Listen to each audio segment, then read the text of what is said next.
Here's a detailed 1,000-word summary of The Science of Self-Discipline by Peter Hollins, written in a clear, engaging, and informative way. Book summary: The Science of Self-Discipline by Peter Hollins. Peter Hollins' The Science of Self-Discipline explores one of the most powerful yet misunderstood qualities behind success: self-discipline. The book breaks down the psychology and neuroscience behind self-control, willpower, and perseverance, showing how anyone can train their mind to overcome procrastination, distractions, and emotional impulses. Hollins argues that self-discipline is not a matter of talent or luck. It's a science, a skill built through practice, awareness, and smart strategies. At its core, self-discipline is the ability to do what you should do, even when you don't feel like doing it. Hollins begins by clarifying that motivation and self-discipline are not the same. Motivation is emotional. It's driven by desire or excitement, but it fades when things get hard. Self-discipline, on the other hand, is rational. It stays steady even when you feel tired, bored, or uninspired. He compares self-discipline to a muscle that can be strengthened through consistent exercise.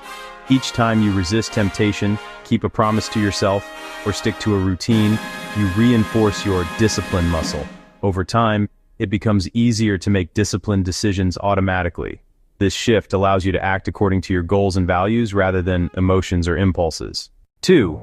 The role of willpower. Willpower is the mental energy that allows you to resist short-term temptations. Hollins explains that willpower is finite. Like a battery, it depletes throughout the day with every decision you make. This is why successful people rely on systems and routines rather than constant self-control. He introduces the concept of decision fatigue. The more choices you make, the harder it becomes to make good ones later. To combat this, Hollins suggests: automate daily tasks, like choosing what to wear or eat. Build habits so positive actions become automatic. And plan your most important work for times when your willpower is strongest, often in the morning.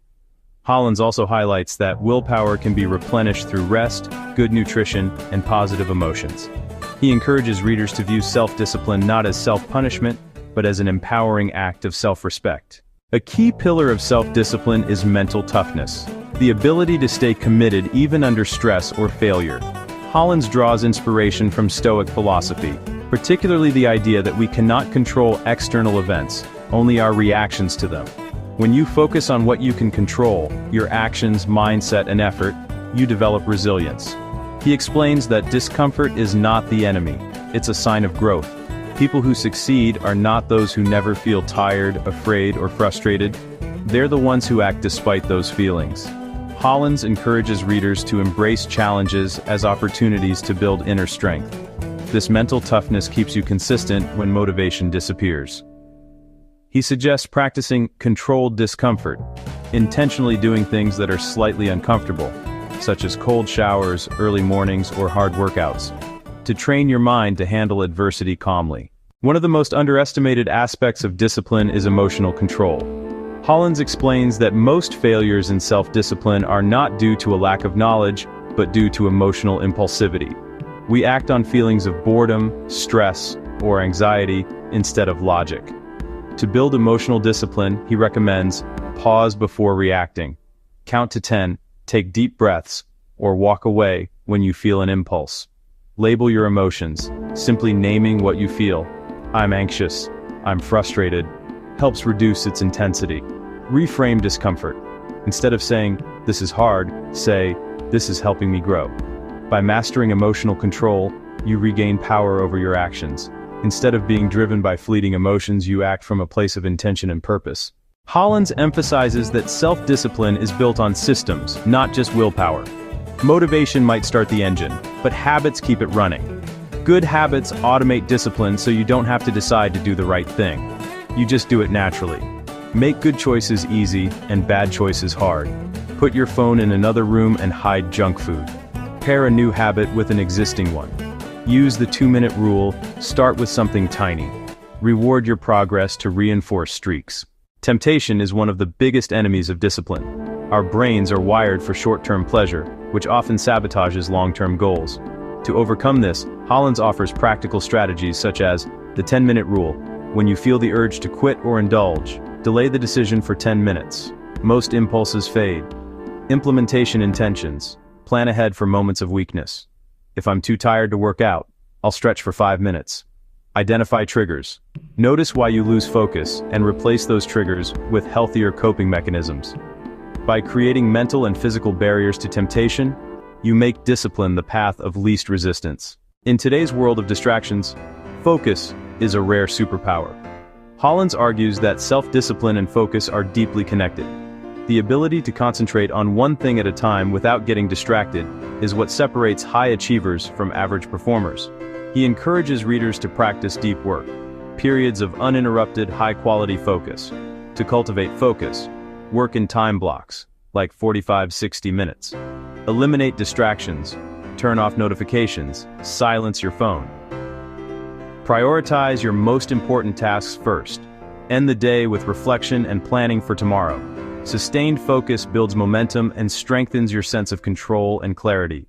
Hollins reinforces that success is not built on motivation or luck. It's built on consistency. Every small act of discipline compounds over time. The science of self-discipline is rooted in behavioral psychology. The understanding that repeated actions create habits, and habits shape identity. He introduces the idea of identity-based discipline. Instead of focusing on what you want to achieve, focus on who you want to become. For example, instead of saying, "I want to lose weight," say, "I am a healthy person."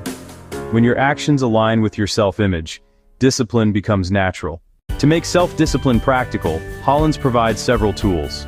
Visualization, mentally rehearse success. Accountability, tell someone or track progress publicly. Affirmations, reinforce beliefs like, "I am consistent and capable." Time blocking, schedule tasks by priority and energy. Minimalism, simplify your environment to reduce distractions and decision fatigue. He also emphasizes reflection. Reviewing your daily progress helps reinforce your habits and adjust your strategies. In the final chapters, Hollins challenges the myth that discipline restricts freedom. He argues that true freedom comes from discipline. When you master self-control, you gain freedom from laziness, distraction, and regret. You no longer depend on fleeting motivation. You can trust yourself to take consistent action no matter how you feel. Discipline gives you control over your time, energy, and life direction. It allows you to live deliberately instead of reactively. Every act of discipline strengthens your identity as a reliable, focused, and capable person. The science of self-discipline teaches that success is not a matter of chance, but of choice. The choice to do what needs to be done, regardless of how you feel. Peter Hollins provides a scientific and psychological roadmap to mastering willpower, emotions, and habits. Through consistent practice, anyone can transform discipline from a struggle into a natural part of their identity. The book's message is simple, yet profound.